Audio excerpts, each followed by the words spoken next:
So when we look at other passages too, not just, well, let's go back to David and let's look at David and his son dying, his infant son. David was mourning his son before his death, but when the baby died, he stopped mourning. He washed himself up and he went about his business. The reason why is, and rightly so, what some Calvinists would say is that David knew when David said, he cannot come to me, but I will go to him. There's no assurance there in him saying he's just going to go to the grave. He's talking about going to see his son in the resurrection to heaven.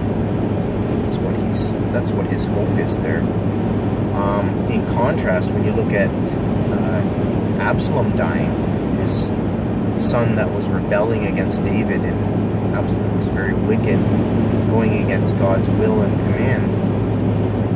David mourned bitterly for Absalom. Totally different situation when Absalom died, whereas his soldiers had to say, look, dude, get over it.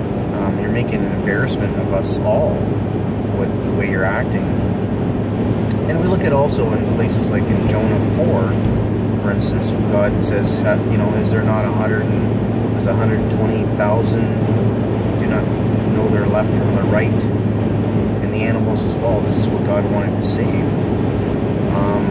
God is mercifully looking at these infants in Jonah 4 and even the animals, saying they haven't done anything right or wrong. They don't know they're right or wrong. They don't know they're left from the right. So why is Jonah wanting to destroy them?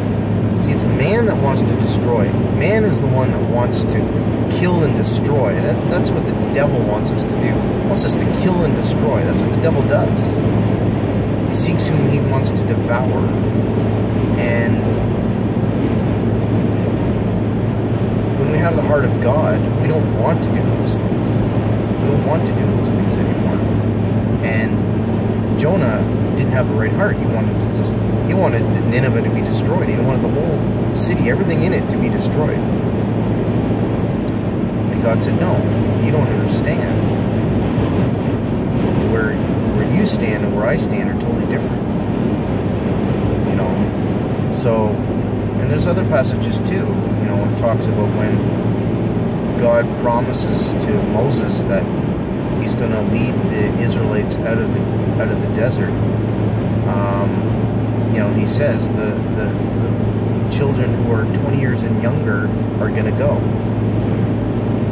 Why? Because they're not guilty of the sins of the community for rebelling against God. They didn't know right and wrong. See, God is looking at that and saying, well, I'm not going to judge them because they didn't know right and wrong at that particular time. And he particularly separated them out by 20 years and younger. I mean, it's not to say that there's this particular age where, of accountability here. But I would go back to the question with Calvinists. Where do you draw the line? When isn't it a special grace where God saves a child? When does that child come out of that special grace? Is it 3 years old? Is it 4 years old? Is it 5 years old? When does it stop? See, it's inconsistent for what they believe. They believe that God has ordained some to damnation, some to hell. That includes children. Because it's the whole human race. You can't have it both ways. You can't have one and not the other, if you know what I'm saying.